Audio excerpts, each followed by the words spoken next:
Welcome to the Matchmaker Mentor Podcast, the show where aspiring and experienced matchmakers come to sharpen their skills, grow their businesses, and elevate the matchmaking industry.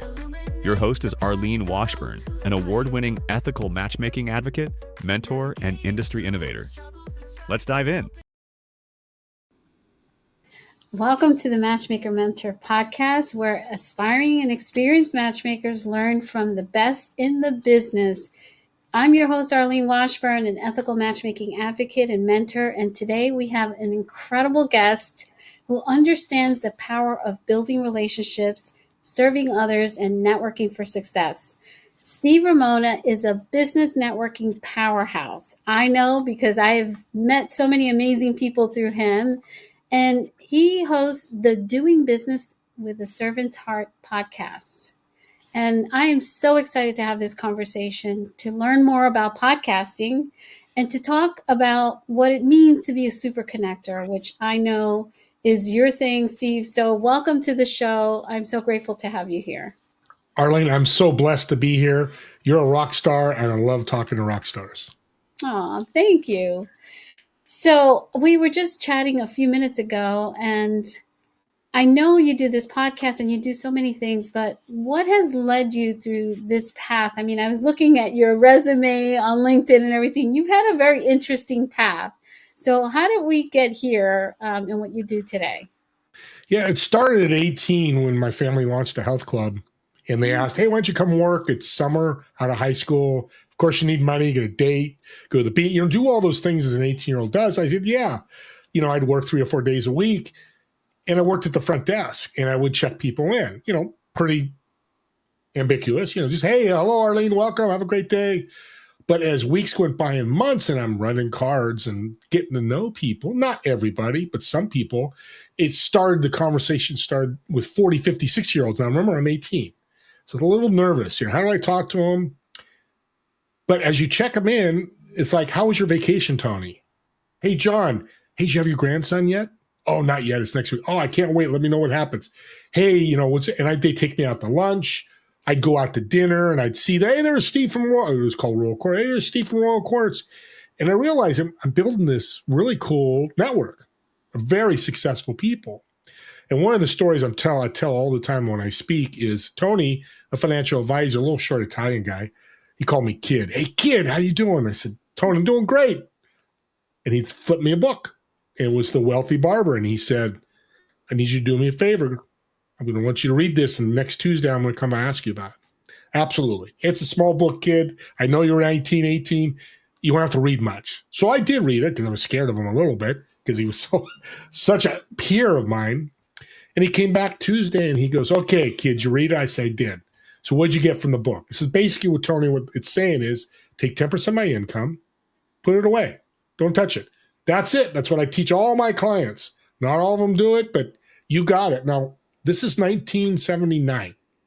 $5 an hour, $4 an hour he's making. Not like today. 10 years go by, and I think about that account. And I looked at it periodically, but I didn't do anything. But this day I looked for some reason, and I looked at open the account at $68,000. Mm-hmm. Holy moly. I called Tony. I said, Tony, oh my God, I was so excited. 68,000. Because I told you, Kid, you do it. You're going to save money. And back at that time, that was a lot of money for a 28-year-old. Oh my gosh. Yeah. Of course, I spent 8,000 on trips and stuff, which was okay. But the thing I learned was he wouldn't take my $1,000. So I wanted to pay him. So that was your job, serving him. He goes, no, Kid. You taking my advice and running with it, you changed my universe. I gave you a gift. You got a gift back. We gift exchange. We served each other. I know I had a multi-million-dollar business, partly because people like you listened to me because I gave you free advice. I gave free advice all the time. I'm like, holy mackerel, I got off the phone like, okay, one, I'm building a huge network of great people like that who are super successful. But two, I can do the same thing, start giving gifts for free. And that launched me into different opportunities. But the cool thing is because I built this wide network, I matchmake. I'm going to use what you do, matchmaking in business. Every opportunity flourished because I just go to that network from the health club. Hey guys, I'm starting this company. If you need any recycling, reach out. I had $150,000 in my bank account in 6 months. Me and two other guys. We were a small company because people were more than willing to work with me. Plus, I brought them value. So it was a good combination. Oh, yeah, Steve from Royal Courts. Yeah, we'll help you. Hey, we'll do an event. And every opportunity I've done, just reaching out to my network and said, hey, I need some help or support here, I've flourished. I realized networking is really huge. Okay, so another thing we have in common, I had that book, that 10% putting on. Well, I'm trying to remember the name of the company that put that out way back when, probably because we're about the same. Maybe I'm a little older than you, but it was this concept of putting away 10% of your income. And gosh, can you remember the name of the company? I remember that. But anyway, putting that aside, I love your personality is just, like how you naturally are, and this giving and serving thing. But it's so, if even though you're not trying, it's so strategic at the same time, because people do business with people they know, like, and trust. And because you're a giver, that's another book I read, The Go Giver. I actually am hooked up with him on LinkedIn, and we corresponded once or twice years ago. But I really do believe in that you're going to get back tenfold what you give. So I really do believe in that concept, and I love that approach. So tell me more about the networking aspects, because I'm always looking for ways for, particularly because I work with matchmakers, I train them, the aspiring and both, aspiring and existing matchmakers. And I do believe that networking is what leads to actual clients if you're doing it in the right way. What advice would you give people about how to network? ASLA principle. I'll say that again. The ASLA principle. ASLA. Ask, shut up, listen, ask again. Listening and questions. That's what's out, but people love that because you can remember that. ABL too is the only thing I tell you. ABL, always be listening. Because when you ask a question, what's your challenges in your business? Oh, I need more people. Because I shut up and I listen. Now people go, well, shut up. Yeah. No, not everybody listens when they shut up. How many couple arguments I've had with my wife where I'm not listening and just, yeah, okay. And then didn't answer it. We do it all the time. We're human, we're fallible, and that's okay. But learning to shut up and listen, and then you can come up with that next question or ask. It could be an ask, I need help with this, or it could be, here, let me give you a referral. Here, let me give you a resource. It is so powerful because you can do it without thinking. Just listen. People will tell you their story. People will tell you what's going on if you ask. If they don't, well, then it's difficult. Rarely happens, but then you move on, and it's just not a good match. Right. And that's okay. Not everybody's going to be a good match. So you start with that, and always in your mind, when you're meeting somebody new or law of increase. Increase. Transformational, not transactional. I met you, Arlene, gave you some referrals. I transformed you. Now, people are like, well, she went from 4 feet to 5 feet to 6. No, not that kind of transformation. The transformation of making a difference in somebody's life. Now, transformation could be your baby has the cutest bow on. I love her smile. Now, as a mother, when somebody tells you that, you feel good. Maybe 5 seconds, 5 minutes. That's transformation. You just changed that woman's life or that husband's father's life a little bit. There's a wide range of doing this. The more value you bring, the law of reciprocity comes like bananas. I get 2 to 3 referrals daily for my podcast, for my business, just to meet people so I can mentor them for free. Think about that, audience. If you're getting 3 referrals daily for the last 18 months, how much would you grow? I grew massively. Now, the ask at the end is a key as well. When I bring value to people, I'll always ask, hey, Arlene, do you know people that do this? Do you know a good guest here? Do you know a guest in whatever that may be? Always ask. Because if they say no, you just go next in your head, next person. But you have to ask. I love that. And I love that you mentioned listening. As a matter of fact, I just interviewed the listening philosopher, and I think he was on your show, coincidentally. You know what I'm talking about? Sigmund, last name? Say Oh, Christopher Sigmund. Yeah. Christopher. Philosopher. Yeah. Yeah. And, we talked quite a bit about listening, which is such an important thing in everything you do. But it's a great way when you're networking and you're just asking a question and listening to people. Want to be heard. They want to be seen. They want to be validated. And you give so much and they're so grateful. But there's also a lot to be said about how you yourself feel when you give.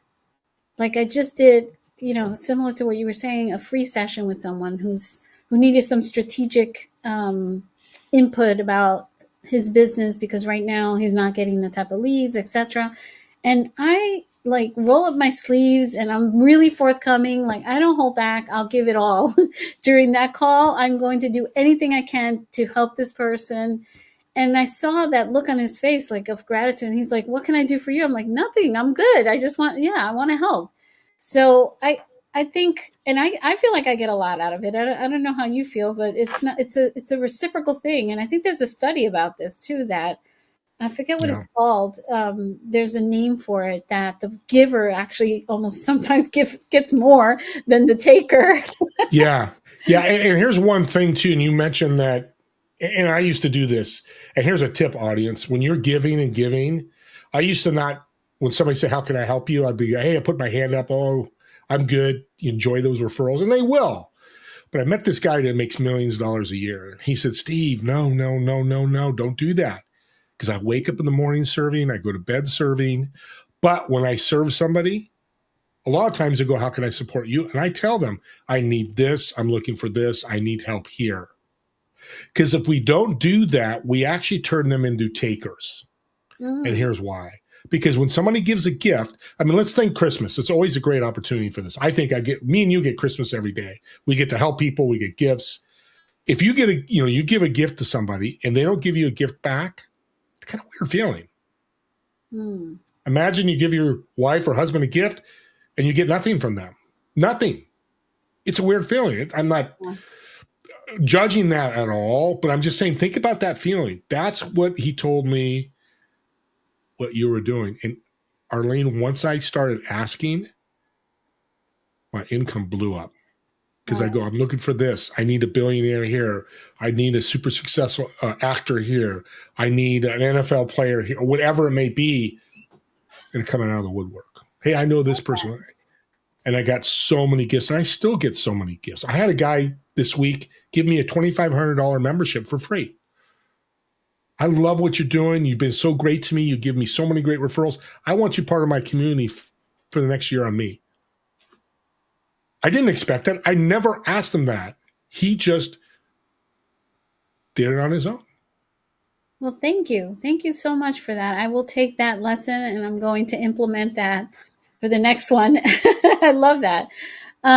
Okay, so one of the things that I've noticed is a lot of these matchmakers, and including myself now with this podcast, we're, trying to connect with audiences through podcasting. I know that you have had massive success doing this. I think I was looking and you're up to 650 something episodes. I don't even know. 632, I think it is. Yeah, I don't keep track. So what advice would you give? Because I need to start, I'm going to take notes as you talk about this, but I'm starting a podcast. I held off for years because to be honest, I would hear other people's podcasts and it was so good. I'm I don't know if I can do that. I don't know if I can commit. How do I get people? All the mind, stuff that you do to yourself when you're about to take a leap. And I finally did it now, and thank God. And I have you on my show, which to me is an honor. But what would you say to the people out there who want to start a podcast? Where do they begin, and what should they know going in? The first thing I hear is there's too many podcasts. It's your podcast. I have my own. Arlene, you have your own. Doesn't matter. There's another 2 million other podcasts. I have Steve Ramona's podcast, Doing Business with a Servant. That's my podcast. I bring people in. That's my network. And then, of course, I have the network when I share it. But podcasting, if you go, I just was watching something yesterday, and the lady goes on the TV show, goes, yeah, I'm a podcast host. It's showing up in movies. It's showing up in TV series. It's showing up everywhere because it's growing.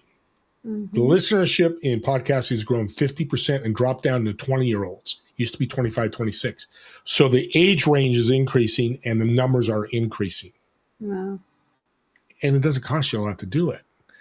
So with your podcast, this is what I teach and this is what I do, like I'm going to do with you. And I don't have to already. We built the energy, but we meet. What do you do? What's your superpowers? What do you want to talk about? Da, da, da. I'm so excited. I even had a wonderful lady on today, but she wasn't very energetic.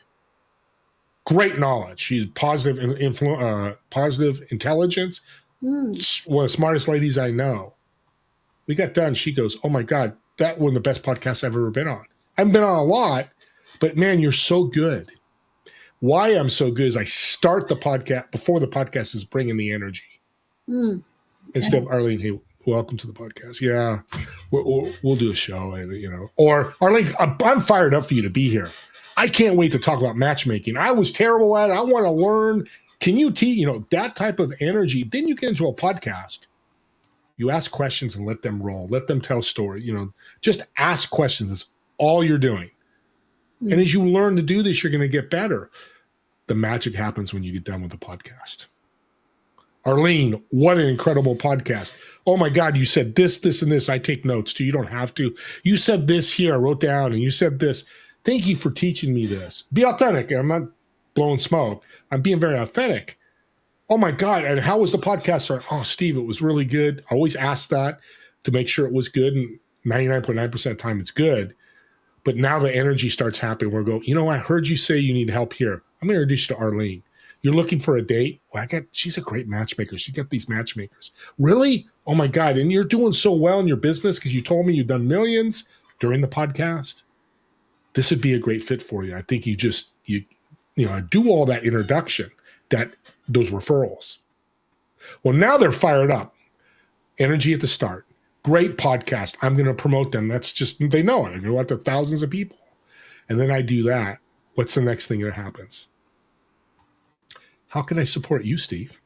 It's great you asked. I'm looking for land. I'm looking for this type of guest. Like I said earlier, it's all about energy with people, I think. And that's what I've learned. Build that energy up. If you're not as energetic as me, you don't have to be, but say their name multiple times, mention good things, like you got love behind your shoulder. I notice right away. I like it. It excites me. Those little things of edifying people, again, genuinely, your energy is going to go up. Because when people do it to me, like, you're a great podcast host, it makes me feel good. Yeah. And I was going to compliment you on your voice. You have such a great voice for radio because you have the ability to that vocal dynamics and stuff. Did you actually go to school for that or you just learned that as you were going? Because I just today interviewed someone and they told me that they felt my energy was low. Now I was in bed for 2 days sick. So today was the first day out of bed, but I mean, the fact that they picked up on that, I'm like, oh, I got to bring the energy because I'm talking to Steve and he's a powerhouse. Well, I did. There's one YouTube, I was looking on my screen, I still of this guy that talked about the inflections. And it was just a TEDx talk, 10 minutes. I didn't know. I haven't got any training. And if I want to teach people, you bring it down here and then, oh my God, this, and then you bring it, I saw this. And then, like the Tony story, it's like, got excited when I got the book and I had 60. Oh my God, I had 68. Right. So bringing that energy. And it's interesting you say that somebody said you didn't have energy. I don't know them. I'm not judging, but what happens a lot of times, their energy's low too. Because when I guest, look what I'm doing here. I'm not the host. I want this, the law of increase in my head keeps popping all the time. I'm going to bring energy. I'm loving this podcast. I want to help people in this audience. I want to energize them, motivate them, inspire them. So you don't have to have, because I always think I'm too loud, but I've learned people are like, no, your energy is just right. Perfect. Which I had to learn. And I listened. That was the other thing. I listened and took action. That's two other things that you can do to really connect with people. But the podcast, you can go out. I've had people go out and go on LinkedIn and go, Mr. Wonderful on Shark Tank. Reach out, go, I'd love to have you on my podcast. No, they never answered, but I reached out to Lee Steinberg, who is Patrick Mahomes' agent. They're going to the Super Bowl, a boo-boo, but I'm not a Chiefs fan. I'm a Niners fan. They beat us last year. But I reached out on LinkedIn and said, Lee, I love your story. I think it fits my podcast. Would you jump on? Absolutely. Hour later, I got an email from his ad. 3 weeks later, he's on my show. That's amazing. And, I was listening to Joe Rogan. Some people hate him. Some people love him. Regardless of that, there was somebody on there who was saying, I think it was Joe Rogan, or maybe it was the Diary of a CEO, because I'm always listening to podcasts. And what they were saying is that even like with the elections and everything else, the difference between the two candidates in America was that one actually went on these long form podcasts, and it's becoming more and more of a thing, versus the other who just showed up like your usual, here are the questions that you're going to ask. I'm going to answer those questions and I'm going to go. And that doesn't work anymore. Like you have to be more open and authentic. And because in the way they explained it in this podcast, what they were saying, which made a lot of sense, is that because the news and everything is so slanted, you don't know what to believe anymore. So when you hear someone in a long form podcast, you kind of make your own judgment about what you think in that particular situation. So I think that podcasting is going to get bigger and bigger. And I really don't think that there are that many podcasts compared to other mediums that are just so many of them. Right. Yeah. So I'm really excited to finally jump in. And what else can I learn from the expert at podcasting? Well, I'm going to give you kudos because, audience, think about this. Trump won the presidential election. A big part of it was being on podcast. His son, Barron, was talking about, I saw an interview. He's like, I told my dad to get on podcast, go on Joe Rogan's. And he's like, oh, you're crazy. Okay. He gave us a lot of credit. Now, wasn't the whole thing, but you see the real Donald Trump. Hate him or love him, we're not going there. It's not the politics, it's the techniques that we're talking about. Yeah, exactly. And if you don't like a podcast, then you don't listen. That's the beauty of it. You listen to podcasts. If you don't like, you don't listen. But it really brings the message out.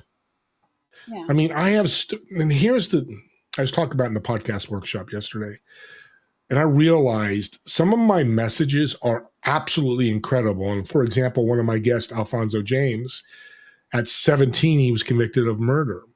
Wow. He never did the murder. He was never there. He was miles away, but there was corruption. He spent 32 years in prison, 5 years in solitaire.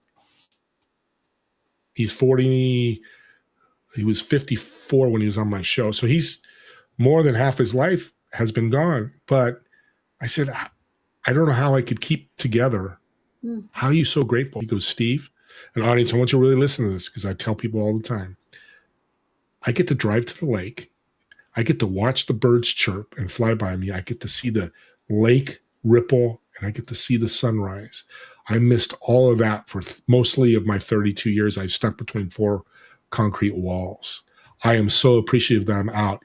I can look back, learn, and I'm like, okay, if I'm worried about somebody didn't show up for a meeting or a podcast, no big deal. This guy spent 32 years in prison. Yeah. You get those stories out and you get messages from people who go, oh my God, you made me look at life much differently. Yeah. I transformed somebody. Oh my God, that's so true. And the gratitude from these people coming out of situations like that is just makes you reflect in your own life and have more gratitude that you haven't gone through a situation like that. Let's talk a little bit about Steve, the person, and what goes on in Steve's life. I know that you are happily married, and similar to me, we're both in interracial relationships. Yes. So you met your now wife at a later time, right? You waited a while before you got married. Tell me more. Great matchmaking story. And matchmakers out there, you could borrow this. So we launched a health club, and I told you I started at 18. Well, I stayed on. I still went to college, but after I got done, they brought me back, and I became director and was part of running the company. And my wife, Melinda, worked for us as an aerobic teacher and a fitness trainer. So I met her in the early, probably mid-'80s, and we connected, great friends, but she was getting married. nothing I can do. So we go on our lives, and we had sold the company in 2000, the gyms. And this was 2014. So a long time after. I'm not a Facebook fan, but thank God for Facebook. There's this post that pops up. Now, how interesting is this? It's my ex-girlfriend's sister and Melinda, it's my wife's name, talking about how their daughters were singing in a choir together. And they were showing the video of them singing beautiful voices. And I just typed, is this Melinda Van Dyke from the Royal Courts Health Club? Yeah, Steve Ramona. Right away, she goes, hey, I'm going to send you my number. Let's get together. So amazing. We got together January 2nd. Her kids were with her ex. So she was, had nothing to do. So we met at Buffalo Wild Wings, which we go to every year on anniversary, just to rekindle. And we sat there and we talked and laughed for 3 hours. Okay. And to add to the story, the next day she had a date with the guy she was dating. And she's driving with her daughter. Her older daughter was home, driving her somewhere. She goes, I'm going to cancel that date. I think I found my guy. And she canceled the date. And, the first date, I remember picking her up, and her parents are there, because she's been through a lot. It hasn't been a great married. I'll just leave it. It's been tough. Mm-hmm. And when I come pick her up, the parents are looking around, and dad's looking at me with daggers. Typical, right? And we went on a great date, and we started going to basketball games and supporting. She's like, oh my God, this guy's showing up without just, I love sports, so it wasn't a big deal, but, supporting her kids. And it just led to dating. And I remember sitting across from the dinner table with her dad, and he said, Steve, just don't mess with my daughter. She's had some hard times, and just be good to her. And just Sunday, he told me, he's been in a hospital. He's doing good now, but he turned to me, he goes, I respect you and care for you, and you're part of my family, and you'll always will be because of who you are and what you've done. It's, trying not to tear up, and, he was dead serious. Yeah, I know. But that's where you just never know where this matchmaking is going to come from. Now, I got married at 60 years old. Well, I've never been married before. You don't even look 60. Well, Thank you. My gosh, there's so many things in your story. Number one, kudos to your now wife who made the first move, whether it was for romantic purposes or whatever, friendship. Women make the move. Men need this because it's so hard, and there's so much rejection that's coming at these men that is really important to go ahead and just say, hey, let's get together. Here's my number. Right? Love it. Also, sometimes people are jaded. They're like, oh my gosh, he's 60 years old. He's never been married. Forget it. No, he hasn't met the right person yet. They still get married. I had a client who I introduced to her now husband, and he only met her. She only met him, and she got married for the first time at the age of 60. They're still happily married. They came in July 9th. July 13th actually was my husband's birthday celebration, but he's July 9th. And her birthday was July 13th, and they came to the party. We had over 200 people here.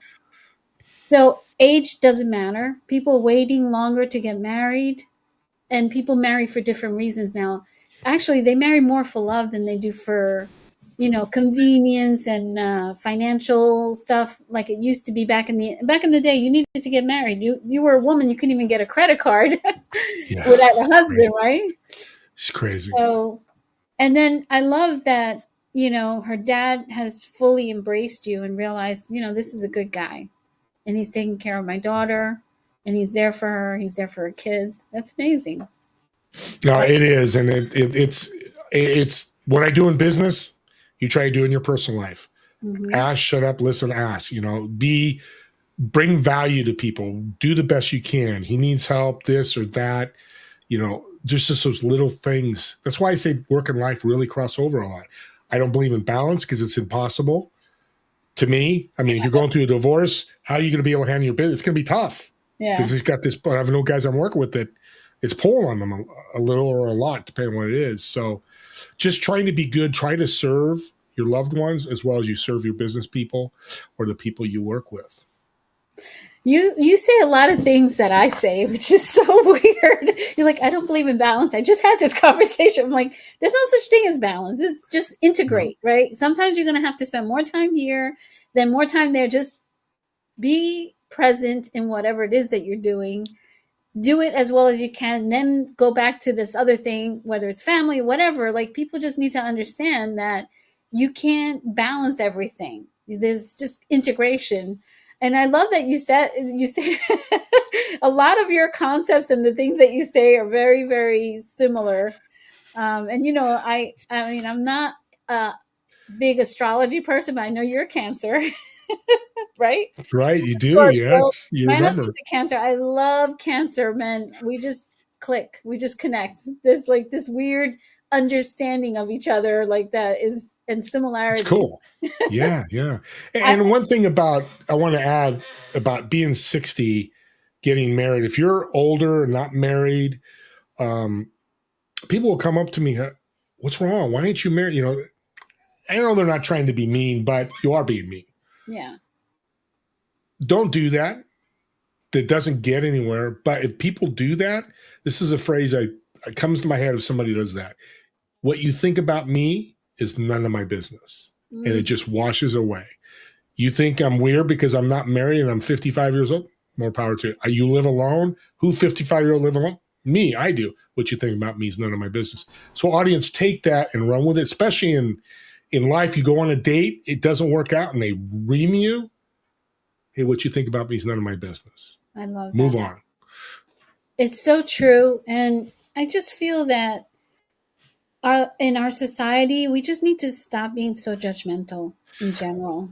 You never know the background of whatever led people to where they are today, or you know everyone has their own life experiences and Yeah. things that they focus on that you don't know about, so don't make assumptions. Don't come at Yeah. it's so interesting, and so polarizing, really. Like, I just wish, Polarizing, great word. right? Because like I was saying, I was watching the Joe Rogan. I like to hear all perspectives, and then I'm going to form my own. And I have to do that. I can't be in a bubble of just listening to the thing that I want to hear, because that doesn't teach me anything, right? If I already know that and we're 100% in alignment, I think it's great for harmony. But if I need to learn, I need to seek out information outside of me, outside of what I believe, and kind of come up with what I think really resonates or whatever. I mean, I Yeah. like things that where I like proof, but there's also like a gut feeling type situation as well. And when you start to give people an opportunity and um, there's discourse, it's amazing what you find out. Like, wow, this is a really cool person. They might have a different political view or philosophy or whatever, but they're a human being, they're a good person, and we're just not, we may not be fully aligned in that regard, but I'm not going to stop talking to them. Right. I learned this a while ago from a very successful business person. We have different things that we like. Me and you like different things. He says, look at it like a restaurant. Why does a restaurant have a menu of multiple items? Mm-hmm. Why isn't it just a burger, fries, and a shake? How many people would go there? Yeah. They wouldn't go there. They have options because they know their clientele, their customers at a restaurant enjoy different foods. My wife loves fish. I don't. I like chicken and turkey, and that's okay. We still love each other. You still love your husband. You might like chicken. It's okay to like different things. It's kind of fun. But once he told me that, it's like, okay, I get you. We all Right. have different thoughts, different perspectives, like you said. Yeah. Different menu, but still the same restaurant, right? So we're all in this world Exactly. together. We're Yeah. all in this world Yeah. together. Let's live in harmony. Let's make the best of what we have here as a group. Yeah. You eat the chicken, I eat the turkey. We're good. We can still laugh, joke, and have a great time. I love it. So tell me more about these group teachings that you're doing for podcasting. Is that something that you do on a regular basis? Yeah, I do a free podcast workshop monthly, usually about the end of the month. Next one will be the 26th of February. Reach out to me or connect with Arlene. what I do is just give people the perspective and answer their questions. How long should my podcast be? Why should I do a podcast? I tell stories. Like yesterday, I had people just because I'm telling these guest stories. Don't look at a podcast as you're interviewing people to make money. You're changing people's lives. You get a story of Todd Blyleven during the shootings in Las Vegas in 2019, where they had that sniper. He killed 28 people. He saved 100 lives and had 5 people die in his arms. He just took the step, had a calling from God, and ran back in and kept running back in and saving lives, not even thinking about it. Until at the end, he walked into the bathroom and looked at the mirror and just started sobbing. Everything hit him. That's a powerful story. And then we're not saying everybody's going to be the hero like Todd, but we're saying is if we can do things for people. And he got PTSD and almost died by suicide. But here's the power. In his network, his dad knew a general who was in war. And the general called him and said, I've been there, Todd. And they worked through it. And then he did some other things, counseling and stuff. And he's doing great today. And he's speaking around the world. Tragedy to wonderful. Yeah. Tragedy to wonderful. We can tell those stories that people think they're isolated and it's only them. Transformational. Yeah. It's like turning your pain into purpose. And it's very, very powerful because you're speaking from your own experience. And I look at podcasting because I listen to so many. And one of my favorite is The Diary of a CEO. Have you heard that one? Yeah. Steve Bartlett. So I've been studying his podcast, and I'm like, what is it about him that makes him so good, aside from his British accent?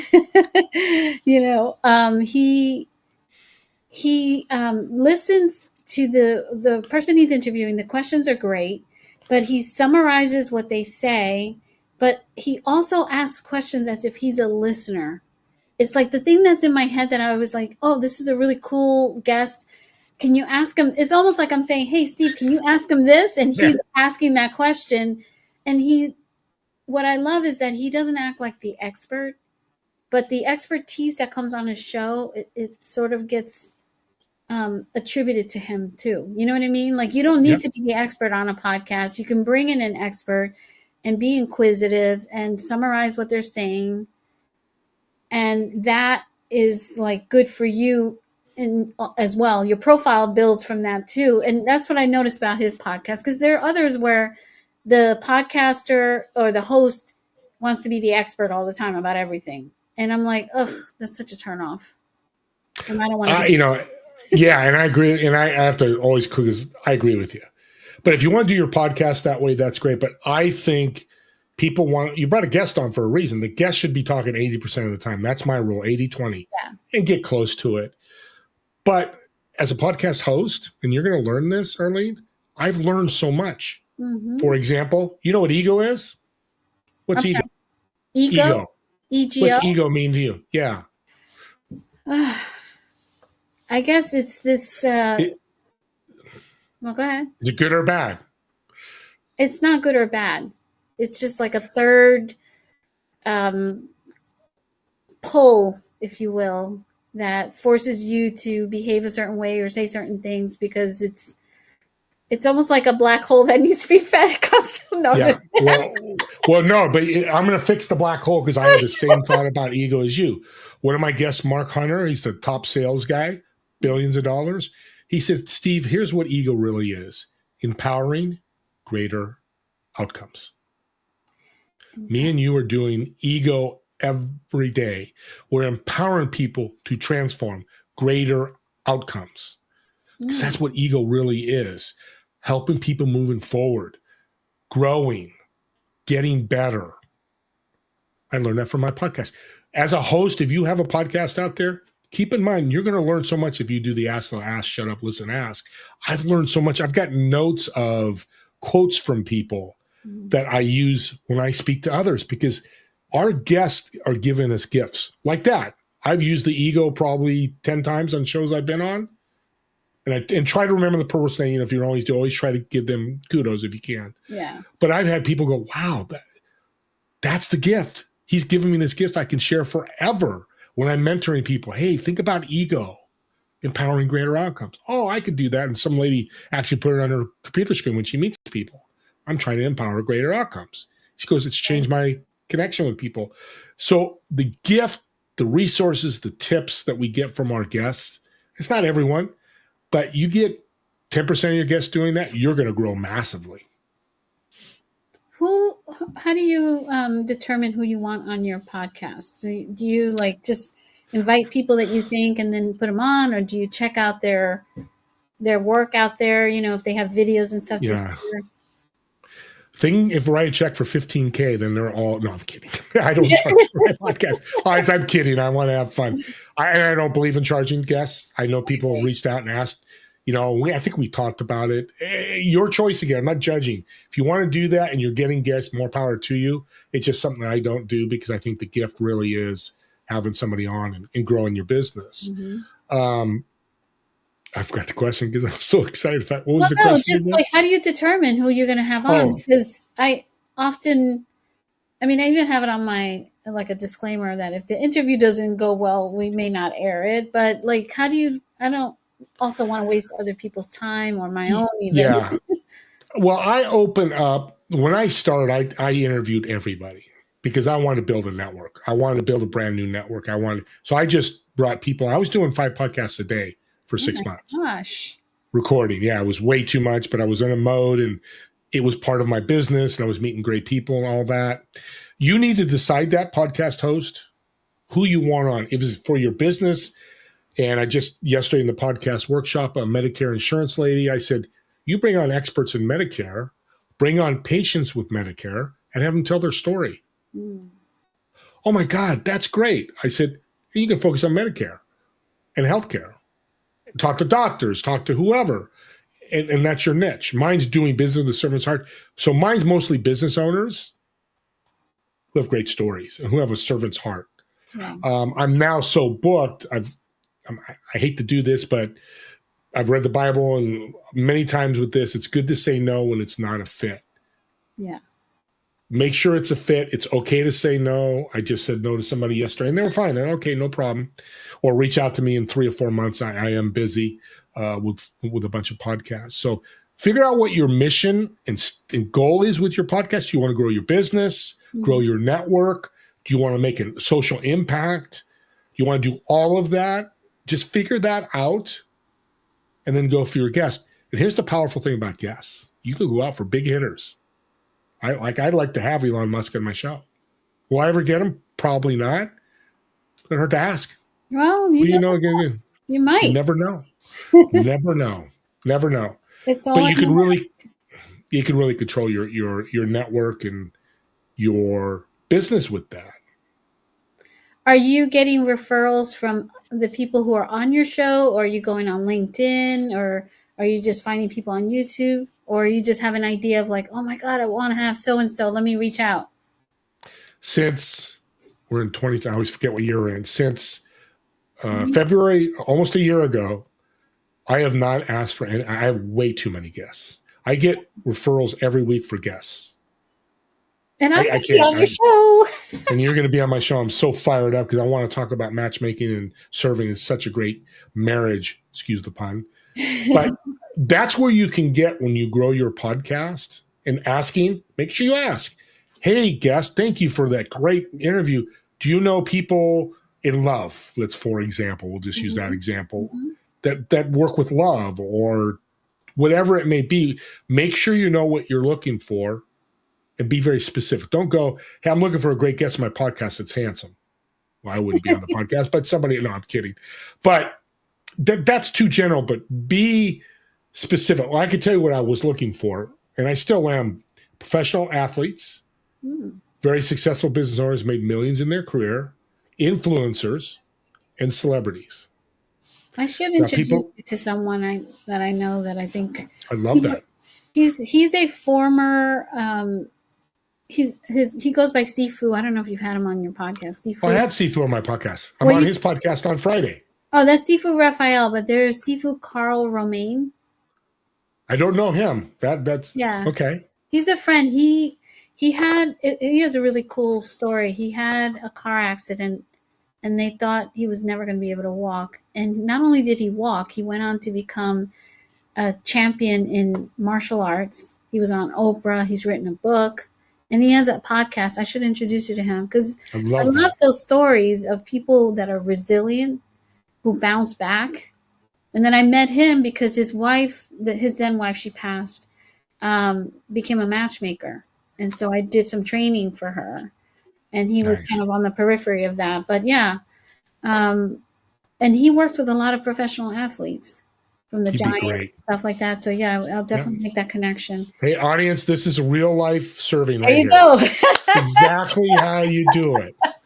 And I'm glad you did that because it's exactly it. Great. And I'm going to say yes. And I've got a couple of guests already that I want to, like Alfonso James, I'm going to have you get you on the show because his message, but that's what it's about. We just gave gifts to each other. Yeah, and you know, it's so interesting because even in the matchmaking world, or when I talk to daters, I always say, look, if you are single and you want to meet someone and you're telling your friends, this is the year 2025, I want to be in a committed relationship, you need to tell them what you're looking for. Don't just say, do you know a really nice guy or nice gal? Say, I'm looking for this, this, and this, and then you could paint a picture and people are like, oh yeah, I know somebody like that. Because if you tell me you're looking for athletes or someone in the periphery of that, now I can go through my Rolodex and find that. But if it's so out there and vague, I can't help you. You know. And I'm a super connector too because I got a guy, I'm from Jersey. You do. And what you just said, you're going to take over all my workshops now because that's exactly what I tell people. Yeah, You got to be specific when you do the ask. Don't say, I'm looking for people that want to make money. I want to look at people that grow. I want people more spiritual or too vague. vague. Yeah. We got to get, especially me and you with these large networks, Mm-hmm. you know, I can give you 1,000 people that want to grow. But if you're looking for business coaches that work on mindset, well, now I can give you 3 or 4 people. Yeah, or I need one or maybe two more. of those.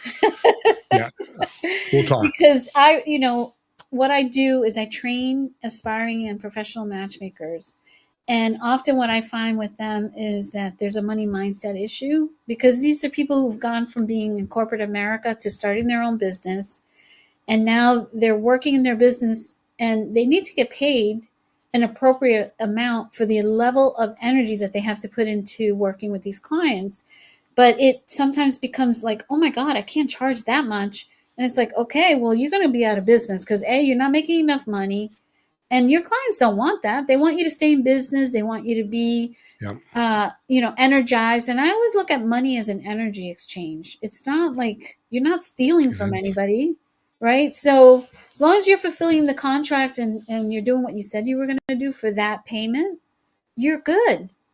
You're not responsible for the outcome. Like we all want to get everybody into a relationship if you're a matchmaker, but all you can do is find qualified people to introduce to your client. It's up to them to determine whether or not that's going to turn into a relationship. So, Mic drop. Mic drop moment. It's exactly it. It's, audience, you take that and run with it, you'll do quite well. yeah. Well, Steve, I feel like I can talk to you forever. If I ever end up in California with the hubby, because we've been talking about doing an RV trip around the country.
Hi, Steve. This is Alex calling with Bet Phoenix. Try to get out.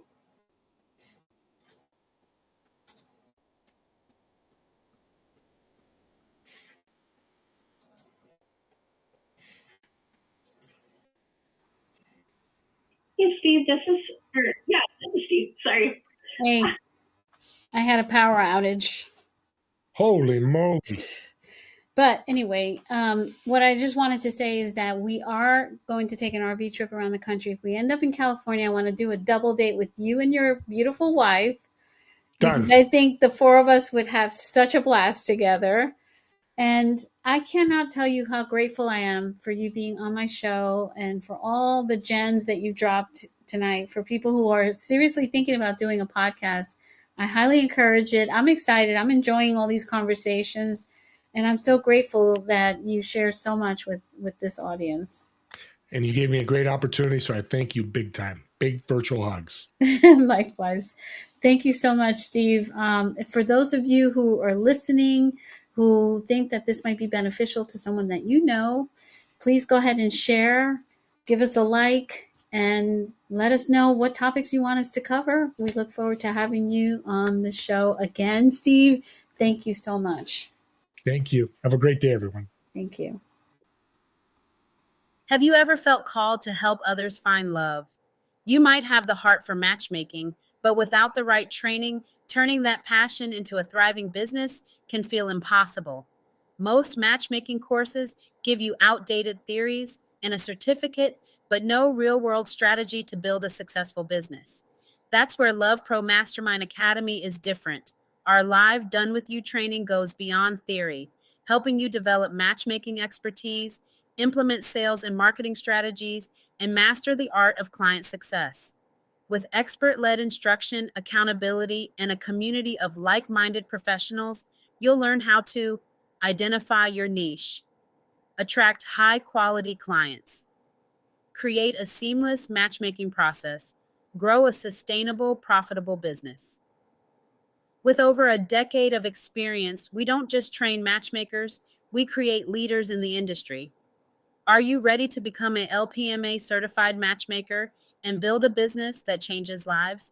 Apply today at lovepromastermind.com. Thank you for tuning in to the Matchmaker Mentor Podcast. If you enjoyed this episode, don't forget to subscribe, leave a review, and share it with fellow matchmakers and friends. For more resources, training, and inspiration, visit lovepromastermind.com and follow us on social media. Remember, matchmaking isn't just a career, it's a calling. Let's keep building connections, changing lives, and growing together. Until next time, stay inspired and keep matching.